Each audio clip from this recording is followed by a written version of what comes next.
an awesome, Sorry, need to record. an awesome career in marketing, because it is very rewarding to see the fruits of your labor because of ideas that you came up with. Companies are getting new customers, customers are finding new products, and you just get to express yourself creatively and help people. And that's what I like most about what I do. All right, so my primary goal with you today is for you to learn how SEO works and how to incorporate it in your future marketing campaigns, because you are the future. All right, so getting started, what is SEO? Search engine optimization is the process of improving the quality and quantity of website traffic to a website or a web page from search engines. SEO targets unpaid traffic rather than direct traffic or paid traffic. And that's from Wikipedia. My simple explanation is SEO is the work involved with making sure your business information shows up on the first page of Google. So when you do a Google search, Google has 70% market share of search. So that's the main one to focus on for now. That may change in the future, but Google is king right now of search.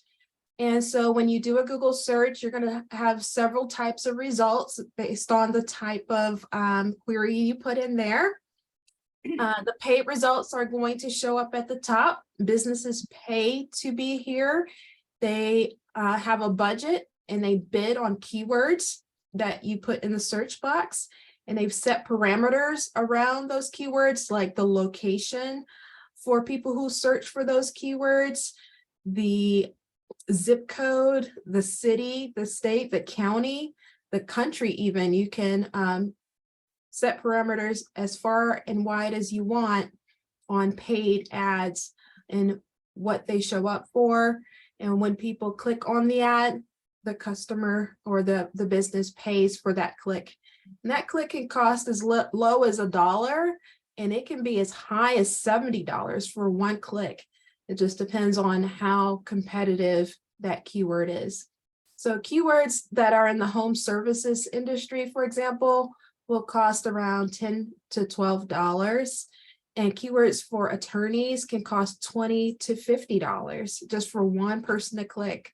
And so that is why Google Ads is such a huge revenue generator for Google as a company, because so many people pay so much money every single day, every single second for you to click on those ads. So next time you do a search and you see those ads pop up at the top and you click on them, know that that person paid for that click. And maybe you have a little sympathy on them, not just over-click it.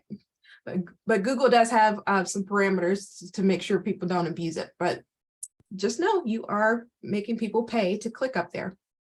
And below those results are the organic results. Nobody can pay to be here. This is where SEO comes into play, because Google is like a giant library, and it is going to search the entire web for the best results for your query at the top in the search bar. And our job as an SEO is to make sure our clients are showing up in that green area just below those paid results. And so what I'll talk with you today about is how to get your client in the green area, or your business in the green area. There is work to be done. Let me show you. So there are several different types of organic results that show up below the paid search area. You have your regular search results, which are the websites with a title and a description below. That's called a meta description. And the blue area, the blue little words that you see there, that's called the page title. And so you have only so much room up there to catch the person's attention. So you have to make sure that the keyword that the person is searching for is in that title for that web page. And then I always like to add some snazzy copy, like some fun adjectives, making things exciting, like impactful, exciting, download, sign up, here it is, something just kind of snappy and snazzy and fun, just to draw the eye to the page title, that blue section, to make it more attractive to click on. Otherwise, you'll just blend in and be boring and make people bypass you. So that's a little bit about page title and meta description, making sure you have some snazzy copy in there and you're including the keyword so it can be in bold when the search result pops up there. In the middle, you see the people also ask section. That's relatively new. It's very helpful. And it's pretty awesome to answer people's questions very quickly. And when you have the answer to the main questions that people ask for your business, you're more likely to show up in the people also ask section. And when you show up in that section, you answer the question, and then bam, there's a link to your website just below the question, just to go more in depth and to learn more. So great tip, answer questions on the web page. All the questions that you hear the most, answer them, and then Google will reward you with first page rankings to present your website front and center for people who are searching for that very thing. And then on the right-hand side, you have the social media. The search in this example is social media marketing. And so this section on the right here is called the knowledge box. And it will just give you a snappy answer to your question and to your query at the top there, and giving you books, giving you Wikipedia links, pictures, and just giving you a full breadth of answers to your query through websites, through answers to your questions, through this knowledge box. So as an SEO, your job is to make sure your client or your business has a website that's full of amazing content that will make people click on any of the sections you see here on this page, on the page title, on the meta description, on the people always also ask, and in the knowledge box. You want to make it as easy as possible for Google to index your website, see the content, see the relevance to the query, and then rank you for those things. Another awesome area that you can rank your client in is the local results page.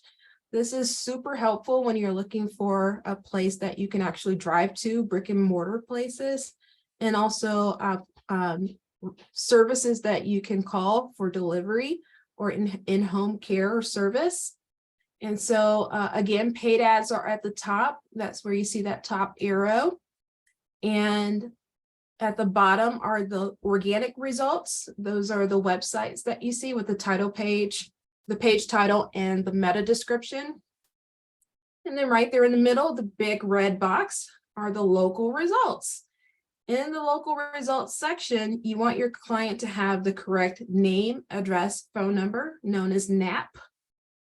You want to make sure your client has recent online reviews that are positive.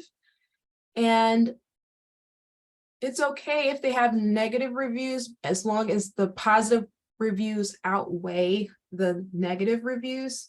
So people are a little distrustful of too many positive reviews because they say to themselves, no one's perfect. So maybe they're paying someone to write all those great reviews.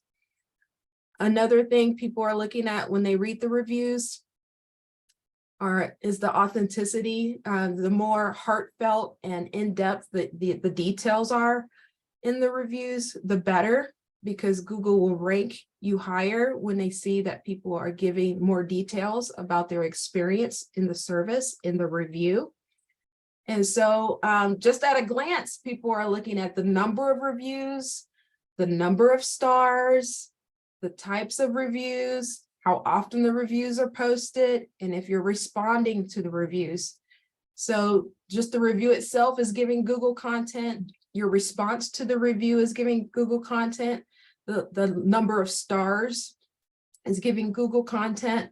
So all these things factor in and who ranks first and who ranks fastest and best.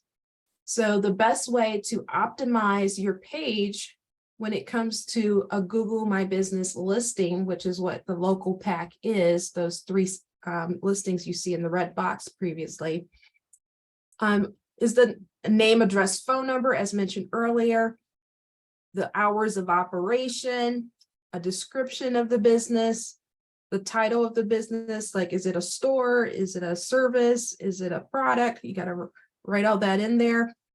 You want to optimize the page with vivid photos, action shots showing what exactly is in that business.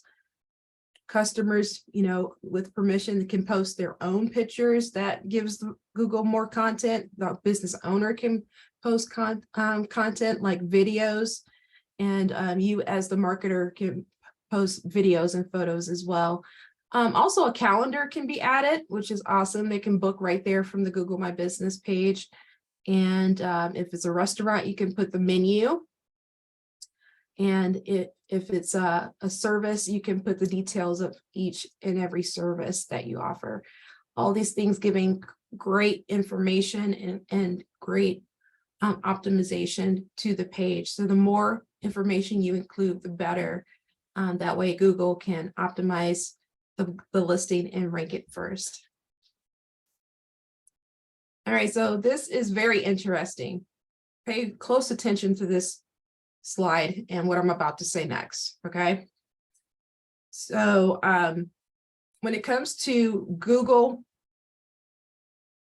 paid ads, which is SEM, and SEO, organic results, it's all about your keywords and how you strategize and how those keywords are showing up. But the first thing to know is, what are the types of keywords? What are the types of keywords? And what are you trying to rank your client or business for? There are 5 things you need to rank your business for. First, I use myself as an example, my company. Your name. So people, when they meet you, what are they going to do? They're going to Google search you. Who is this person? So you want to make sure that when someone Googles your name, positive things come up, a picture of you, a bio of you, your accolades, your credentials, your LinkedIn page. You want to make sure your name is attached to positive things. So you want your personal name to be available as a Google search. And if there's someone else with your same name, maybe include an initial in your name just to differentiate yourself, and include that initial in your business card on your social media just to differentiate yourself. So Michael B. Jordan instead of Michael Jordan, as an example. Michael B. Jordan is the actor. Michael Jordan is the athlete and basketball player. So make sure your name pops first thing front and center when someone Googles you. The next thing you want to be available by Google is the company name. So if someone types in the name of your company and nothing pops up, you're going to look really suspect. People are not going to trust the company because it's not coming up in a Google search. So you want the company's name to come up as the website, and you want to make sure the homepage has the name of the website of the company on the page title, that blue section I was telling you about earlier. Also, make sure the company name is showing up in the Google My Business listing. And then we'll talk about some other places where that can show up too. Next, you want the actual service that the company provides. List everything that the company does, and then do research based off of what the service is to see what people are searching. A really quick way you can find out what people are searching is just allow the autocomplete to tell you what people are searching. So if I typed in marketing, it's going to tell me all the different ways people are typing in marketing in the autocomplete. Write those things down and then make sure your client is ranking for those by having individual pages dedicated to that service. So for example, if you Google search construction marketing, you'll see a blog that I wrote. I wrote that blog over 6 years ago, and it's still ranking #1 on Google, bringing in business like crazy. So make sure you are just really in tune with the actual service and the words people use to find that service. And that can be locally, like a marketing company in Atlanta, for example, or it can just be something industry specific, like construction marketing, healthcare marketing, education marketing, or it could be just something super general like marketing. And so you want to make sure you're not wasting your client's money by being too general when it comes to paid search, because if the client wants construction marketing and you're bidding on the word marketing, what will happen is people will click on the ad if they're looking for a job, marketing jobs, marketing books, marketing courses, and people click on that ad, and it has nothing to do with what the client does. So they'll just pop right off the page after they click on the ad because there's no relevance. So you have to be super specific on that service, geo-targeted services with the location attached to the keyword. Long tail keywords are words or phrases with 3 or more words included. So if you have 3 or more words, that's really targeting things because they're giving more description. And we'll talk more about that later. Also, if the client offers a product, you want the name of the product, especially if it's like a popular brand, the brand and the name of what it is. So harmonic messaging is the name of a book I wrote, published it last month. Super excited about that. You Google search it, it'll pop up #1 on Google, on Amazon, because that's where it is. But the name of the product is very, very important to make available on the first page of Google. And next are directories. Okay. People want to know what is the top, what is the best, who is the first. And there are so many websites that are specifically dedicated to giving you a curated list of the top companies for XYZ. You name it, they have a list for it. So if you type in top SEO companies and the city and state, you're gonna have a whole bunch of websites that give you a directory. So by putting your client in these directories, applying to be in the directory, registering for the directory, even paying to be in the directory is essential. It can get pretty costly to pay for these directories because they know the value of being on the first page of Google through the directory. So when I say expensive, like they'll charge you like $2,000 to $5,000 a month just to be in their directory. But if the service is worth $10,000 and you get a few customers out of it, it more than pays for itself. All right, so in general, there are 3 reasons why we go on the internet to search for something. 3 main reasons. The first reason is to find a website. So you pick up your phone and you go directly to the website that you're looking for. So Amazon.com, boom, you start shopping. Instagram.com, boom, you start going through your feed. Or for your school. And you want to make sure that the actual website ranks on the first page of Google. The next one is to find information. So you're curious, you're inquisitive, you want to know something new. So you go to Google and you say, what are the best comfortable dress shoes? I have this event tomorrow and I'm going to be on my feet at this conference, at this expo. I need comfortable dress shoes for this. I want to know what are the best comfortable dress shoes to buy. Which designers make plus size wedding dresses? That's super specific, right? And what is the application cost for in-state students if you're looking to apply to a college? So you start just doing research, you start asking questions, and you want to make sure that you are providing the answers that are relevant to your client and the client service. So that way you can show up in the people also ask section on the first page of Google that I showed you earlier.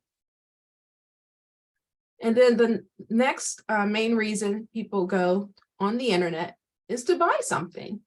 So if you're not looking to just go directly to the website, if you're not researching information, then you're on there to buy something. And so typically you'll just type into the search size 9 black dress shoes, and then all the size 9 black dress shoes pop up. You scroll through, see the one you like with the best price, with the best reviews, and then you pull out your credit card and you buy them. And same for any other product or service. You can register for a newsletter if you're interested. You can download an ebook. If you're interested, you can apply for college or a class. So many things to do there. But when you're dealing with your client, think about these 3 categories. What keywords are relevant in each, and then make sure you have a web page dedicated to that that specific query. So the key to being successful here is to have at least 500 to 1,000 words of copy. So we're talking 2 to 5 pages of content that's relevant to that query. And you're including pictures, you're including video, you're including things that will really give the person satisfaction once they land on the page. All right, so let's talk about that tailored content. Every web page, blog, press release, media article, and video must have a strategic focus around its purpose. So what you want to ask yourself is it for people searching for a website? Is it for people looking for information? Is it for somebody that's looking to buy or register for something? And so once you have the answer to that question, you can develop content that answers the visitor's query right away. And once you do this, Google will reward you with first page rankings. So we're talking video, we're talking pictures, we're talking text, articles, blogs, press releases related to these 3 areas: to find a website, to find information, to buy something. Okay. All right. So you have 2 types of SEO: on-site SEO and off-site SEO. For on-site SEO, you have a number of factors that's going to determine if your website will rank number 1. One of the things is website loading speed. If your website takes more than 5 seconds to load, 3 seconds tops, people are out of there. Your bounce rate is going to go through the roof if it takes a long time to load. So speed is important. Google notices how long it takes for your website to load. If it's too slow, it's going to rank you lower. Website security is important. You want to make sure your website has an SSL certificate, and that enables the website to say HTTPS://, and then the URL after that. The website security is going to make it so, people can't hack the site, give you spam and malware. Website responsiveness. You want the website to be to look very good and easy to use on a phone, a tablet, a laptop, or a desktop. If the website looks wonky, if you're using a lot of Flash, if you're using code, a CSS code that doesn't look good, that doesn't isn't flexible with those different devices, Google is going to recognize that and then rank you lower. So you want to have a super responsive website. Next is what I mentioned earlier, engaging text, photos, and videos. So you have to put yourself in the customer's shoes, understand what their needs are, what their questions are, what their objections are, and then address all of those needs, objections, and questions in the copy, in the photos, in the video. People prefer real photos over stock photography, but if you do use stock photography, make sure you're adding alt tags to it, alternative text, and that is going to give a description of what the picture is all about to Google, and it's going to make it so people with disabilities can read the context of that photo with their assistive technology. It'll make the website ADA compliant when you have captions on the video, and it will make Google rank you higher when Google understands the context of the video and the photos by tagging them with the alt text and with the captions. And then the text itself, you need to draw from emotion. Don't write dry, boring copy. This part is important. You want to hire a real writer, or if you use ChatGPT, which I'll talk about later, you need to revise it to make it sound more human, more relatable and informational. So people don't like to read a whole lot, but Google does use text to determine the context of the page. So make sure you're writing in a way that's engaging and informational, educational, and entertaining. Okay. All right, next is proper website architecture. And what I mean by that is the menu of the website.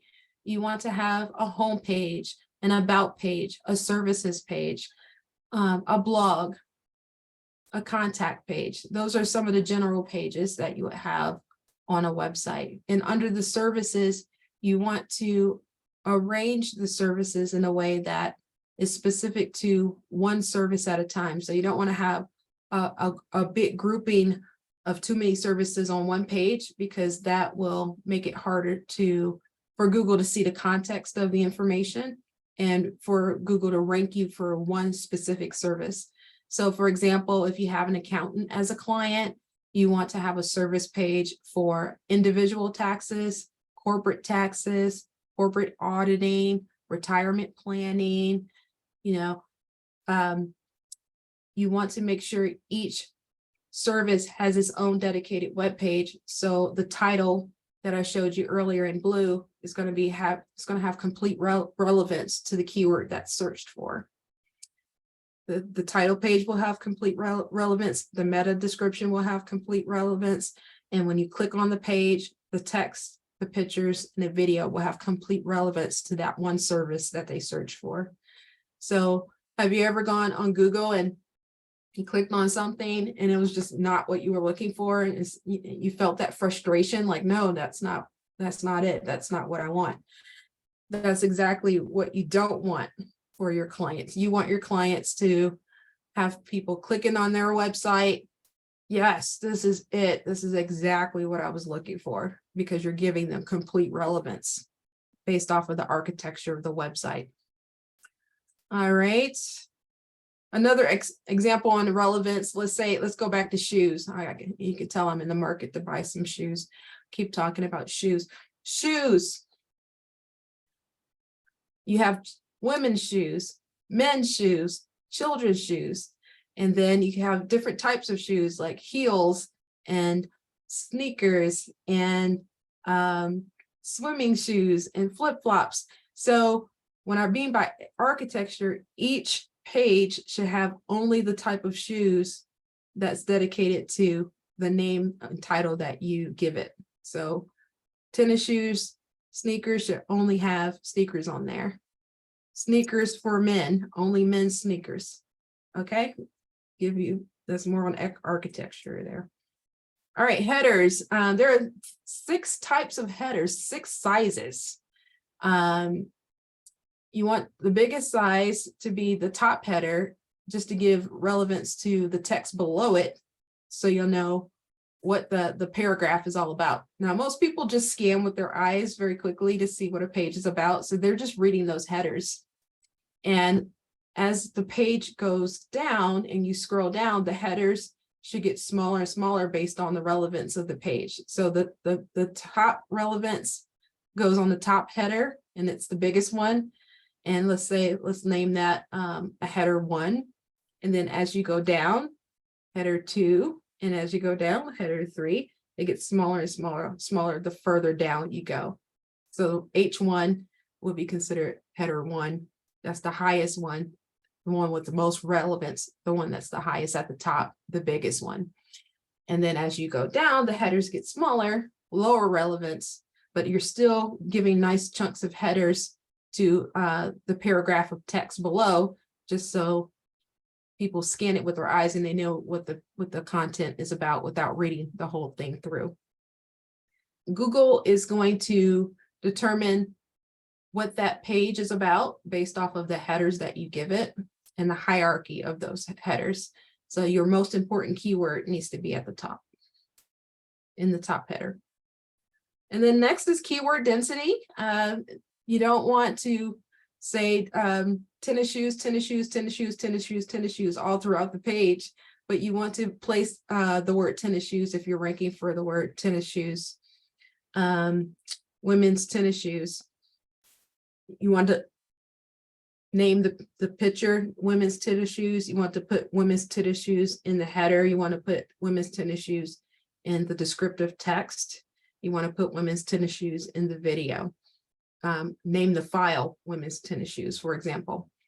And then Google is going to say, oh, this page is about women's tennis shoes, because you have so much great copy and content on that topic. So keyword density needs to be natural. You want to shoot for around 4%. All right, so that's enough about on-site SEO. Let's talk about off-site SEO. Off-site SEO is all about how the website looks on the internet outside of itself. So you are really focused on building links to that website to gain popularity and authority, credibility with Google. So the more links you have pointing back to your website, the higher you will rank in Google. But the links from the other websites need to have context to the subject. So if you're a women's tennis shoe website or webpage linking to an attorney's website, that's not going to make sense. But if you're a women's tennis shoe website linking to a sports website, that's going to have more relevance and make more sense. So Google is so smart. It has algorithms to see that connection, that context. So your links need to be strategically placed on other websites with context to the same subject of the page. Okay. All right. Links and mentions on social media. So Google will also pick up on the name of the product, the name of the service, the name of the CEO or owner, the name of the company, all those things I mentioned earlier in the slides. It will pick those things up when they are mentioned on Facebook, LinkedIn, YouTube, TikTok, all the top social media channels out there. So that's why it's so important to produce high-level content on a regular basis and have your fans, your friends, your family, your clients share those things on social media. And it goes out there and it just disperses all throughout the web and gains popularity. And you can have a viral situation happening as people continue to share and share and share. And the more powerful your website becomes, the more it's shared. All right, going back to NAP citations, that's your name, address, phone number. There are more online directories out there other than Google, but Google is the main one. The Google My Business listing is the one I showed you earlier in that red box. That's the one you want to update with your hours of operation, your phone number, pictures, videos, your calendar, your booking link, your menu. Everything about the business can be uploaded there, service information, descriptions, and then Google can rank you in the local results. But there are other citations like trade associations, trade or industry websites like lawyers.com, ZocDoc.com. It just depends on the industry of your client. Make sure your client is listed on those top directories with that correct NAP information, especially when they move to a new office. It can be so confusing for customers when they do the Google search and then the wrong address or phone number pops up. So you as the marketer would be in charge of keeping all that stuff updated on all the listings. So the client can have clean and correct information on all the top websites representing their brand. You want to have a little PR, public relations for the client, and it is an amazing boost for SEO for your client to be listed and mentioned on the top news websites like CNN or Fox or Huffington Post. These websites that get millions of views each month. Google is going to see that and say, wow, look how popular this website is. It's listed on CNN, so I'm going to rank it higher because of that. So encouraging your clients to get public relations and get mentioned in the news is amazing. All right. And just in general, you want links coming from websites with a lot of traffic. Let's say you want to get your client listed as a sponsor on a New York marathon website. That's going to bring so much traffic to the client for being a sponsor. And that's going to bring so much traffic, so many more visitors, and it's going to bring more higher rankings in Google because your client is on a website that gets millions, thousands of traffic, thousands of visitors for traffic. All right, another thing is mentions in online forums. People say, oh, what's the best baby formula for babies that's allergic to milk, allergic to soy, what is the best organic baby food? And if your client is a baby food manufacturer, you want to make sure every time someone asks that question online on all these different forums that your client is front and center. And if there's an opportunity to advertise or sponsor that website, that forum, do that too. So this is something you as the marketer can do, your assistants can do it, but you have to do the research to find out what are the best forums, online directories, media sites that are relevant to your client, and make sure your client gets that backlink to those sites so they get the credibility built up with Google and rank higher and higher and higher till they get to the first page. And then again, online reviews, places like Yelp are critical for restaurants and Google My Business. How many of you, show of hands, use Google My Business to find things? A lot of you, right? Okay. So make sure your clients are listed there with all of the pertinent information. All right, so coming to the close here, that's the way search is being done now. You just fill your clients up with amazing, credible content that answers questions, handles objections, and make sure the content is consistent, make sure it's correct, and make sure it is unique and different from what other people are posting, and Google is going to reward you with high rankings for it. Now, in comes ChatGPT. It is an amazing AI tool. It will answer your questions. It will make things up for you. It's almost like a personal assistant. And so, for example, it can explain quantum computing in simple terms. You can say, got any creative ideas for a 10-year-old's birthday? You can say, how do I make an HTTP request in JavaScript? And it will tell you. It has capabilities where it remembers what the user said earlier in the conversation. It allows the user to provide follow-up corrections, and it's trained to decline inappropriate requests. So ChatGPT is super smart.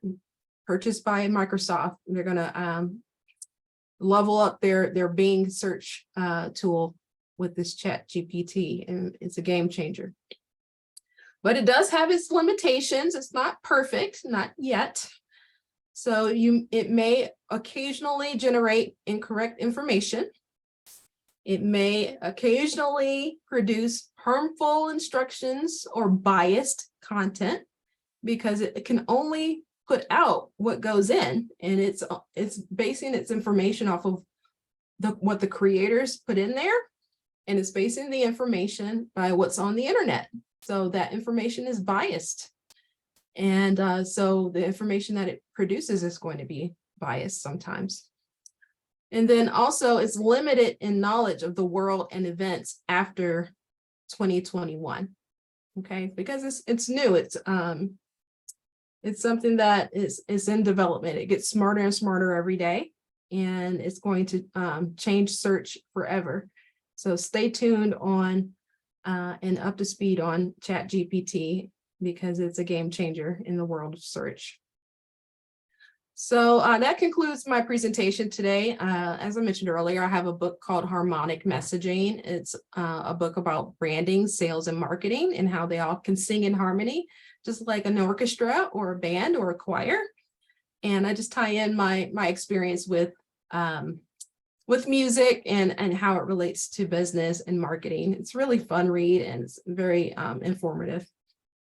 So would love for you to stay in touch with me, connect on LinkedIn, just type in Bonnie Malden, I'll pop up. We're super quick. And then also Instagram, Bonnie Malden _ is my handle there. We'd love to just stay in touch with all of you and just follow your career and answer your questions and stay up to speed on marketing trends as they come up. I post a lot about that, and I write a lot of blogs about this topic. And I just want to thank you for taking the time to spend with me today and inviting me in, Emmy. I'm just absolutely thrilled to be able to share my experience and what's gotten me to this point of success and creativity with this SEO work. It's an amazing career. It's lucrative. Everybody needs it. And so there's actually not enough of us doing this type of work. There needs to be more awareness about the importance of SEO when it comes to business, especially small to mid-sized business. And there needs to be more ethical marketers out there that does the work with integrity and pride. So the work can be done properly and people don't feel like they've been taken advantage of. So when you it's so easy to say you can do this, and not actually do it well. And so many people get burned because they're like, I've tried SEO, it doesn't work. It just takes time. It takes creativity. It takes consistency, and it takes an in-depth knowledge of the actual product or service that you're writing about. And so if you're willing to put in the work to represent your client well, then you will get amazing results and a great reputation for doing the work. And you'll get many referrals, many clients, and you'll be able to grow your agency or the company you work for and get promoted and do extremely well. Also, it gives you a godlike power. It's almost like you feel omnipotent, like I can rank anything and make people get traffic. And then you start thinking, what can I rank? You start getting really creative, like what are the things that I can do? What can I sell? What can I rank on my own for my own stuff? When you start ranking other people, you see them making money, then you're going to start wanting to make some money on your own. But that's a whole nother conversation for another day. I'm here to talk about SEO. I appreciate your time and attention. Happy to take your questions. You guys have questions? Yeah. How often do you see black hat SEO in your industry? So black hat is when people do nefarious things to try to get their website to rank.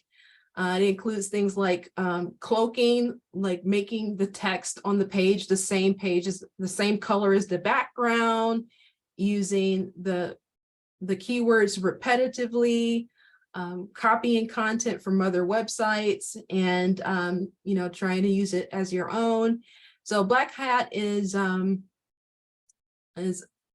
the underhanded way to try to get rankings to get on the first page of Google. I see it a lot, and that's why I gave my little soapbox speech about doing your job well with ethics and integrity, because people burn the client with this black hat technique. Google's algorithm is so smart, it figures it out, and then you'll get blacklisted, which means your website will be taken off of Google and won't be able to rank at all. So definitely stick to the white hat techniques, which are the techniques that I shared with you today. And stay away from black hat, which is the down and dirty fast way to try to do it. And it's too many people doing it. To answer your question, I see it all the time. And marketers like yourselves in this classroom are going to combat that by doing it right. Any other questions? Yeah. Question. So